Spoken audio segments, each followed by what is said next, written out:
तो hello everyone, कैसे आप सब। उम्मीद करता हूँ सारे बढ़िया होंगे। तो क्या आपको पता है वशीकरण क्या होता है? वशीकरण एक जादू क्रिया है ना। अक्सर जब हम ट्रेन में जाते हैं, ट्रेन या बसेस में सफ़र करते हैं, तो वहाँ पे एक पोस्टर हमें देखने को मिलता है जिसके ऊपर लिखा रहता है कि बंगाली बाबा वशीकरण स्पेशलिस्ट, ये लड़की को अपने वश में करे। और ज़्यादातर ये लड़कियों के लिए ही होता है, क्योंकि लड़के तो पहले से ही लड़कियों के वश में है ना। तो और मैं मानता हूँ कि ये सब चीज़ें ना गलत है, क्योंकि आपने एक पंजाबी में एक कविता सुनी होगी कि जे प्यार लालच नाल कीता थे की कीता, जे जहर वेख के पीता थे की पीता। तो अगर आपको किसी से प्यार है तो उसमें बस चाहने की गुंजाइश रखो, पाने की नहीं। क्योंकि अगर वो प्यार आपका है तो खुद व खुद आपके पास आ जाएगा। अगर वो आपका नहीं है, आपको नहीं मिला, तो ज़िंदगी भर आपके कण कण में समा जाएगा। तो इसके ऊपर मैंने चंद लाइनें लिखी थी कि तेरा वशीकरण तो हम भी कर सकते थे, कि तेरा वशीकरण तो हम भी कर सकते थे, तेरे इश्क में 2-4 मंत्र तो हम भी पढ़ सकते थे। और तुझे छोड़ते वक्त ये गुमान तक ना आया, तुझे छोड़ते वक्त ये गुमान तक ना आया, लगाव तगड़ा था यार हमारा, तेरे इश्क में हम भी मर सकते थे। क्या बात, बहुत बढ़िया। तो हम सभी की ना होली पर एक इच्छा होती है कि अपने मनपसंद शख्स को होली पर पहला रंग हम ही लगाए। पर हमारा जो मनपसंद शख्स होता है ना, वो होली से पहले ही रंग बदल चुका होता है। तो इसके ऊपर तो हमारे जो यार दोस्त हैं हमें बहुत समझाते हैं कि नहीं भाई ये लड़की तेरे लिए सही नहीं है ना। लेकिन हम सोचते हैं कि नहीं यार ये दोस्त मेरा सही नहीं है मेरे लिए। तो इसके ऊपर मैंने लिखा था कि मासूम चेहरा लिए वो दिलों से खेलने वाला एक नाकाब निकली, जिसे मैंने गंगा जैसा पावन समझा वो एक गंदा तालाब निकली। क्या और दोस्त कहते थे छोड़ देगी तुझे, पर मैंने एक नहीं मानी। दोस्त कहते थे छोड़ देगी तुझे, पर मैंने एक नहीं मानी। आखिर में वो दोस्त सही और वो लड़की खराब निकली।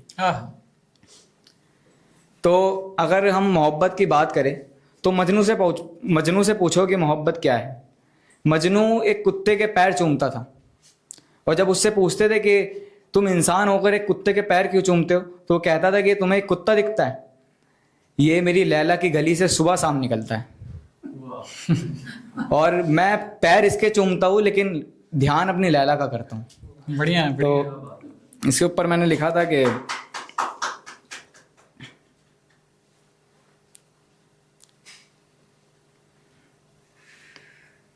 हाँ, मैं उसके होठों को चूमने से पहले उसके माथे को चूमता था। मैं वही शख्स हूँ जो उसके एक इशारों पर उसकी उंगलियों पर झूमता था।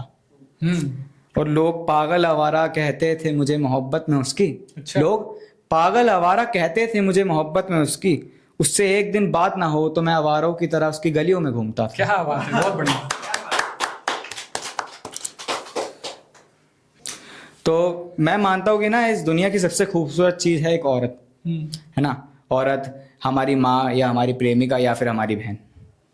तो इनके ऊपर मैंने कुछ लिखा था कि मैंने आईने की खूबसूरती को देखा है, मैंने आईने में तुम्हें सजते देखा है, और तुम्हें ज़रूरत कहा है झूठी सजावट की। मैंने बगीचे में गुलाबों को सड़ते देखा है, और एक औरत की इज्जत की खुद से ज़्यादा फिक्र है मुझे। एक औरत की इज्जत की खुद से ज़्यादा फिक्र है मुझे। मैंने अपनी माँ को सर पे पल्लू रखते देखा। क्या बात है, बहुत सुंदर। और मेरे बड़े भाई हैं कुशल दुनेरिया, उनका एक शेर है कि घरों से भागने वाले बताए मोहब्बत से गुजारा हो गया क्या। तो इससे मिलता जुलता मैंने भी कुछ लिखा था कि शुरू में बहुत सी मोहब्बत वो तुम पर जाया करती है, आखिर में बाप की इज्जत बचाया करती है। शुरू में बहुत सी मोहब्बत वो तुम पर जाया करती है, आखिर में बाप की इज्जत बचाया करती है। और घरों से भाग रहे हो तो सोच समझ कर भागना है दोस्त, लड़कियां अक्सर कटघरे में मुकर जाया करती हैं। क्या बात है। तो मैं वैसे दिल्ली से आता हूँ, है ना। और दिल्ली मतलब आपने मोहब्बत में दर्द वाली शायरी सुनी होगी, मोहब्बत में मोहब्बत वाली शायरी सुनी होगी, लेकिन मोहब्बत में गैंगस्टर वाली शायरी सुनी है। तो हम दिल्ली के लौंडे बिना बदमाशी के तो जाएंगे ही नहीं। तो मैंने इसके ऊपर लिखा था कि मैं नहीं चाहता तेरे साथ कुछ गलत हो, पर इतना ज़रूर हो कि तुझे अपनी गलती पर पछतावा हो। और मेरे ही शहर में अपने नए आशिक के साथ घूमती है तू, मेरे ही शहर में अपने नए आशिक के साथ घूमती है तू सच में चाहती है उस बेचारे के साथ कोई खून खराबा हो। तो बहुत बहुत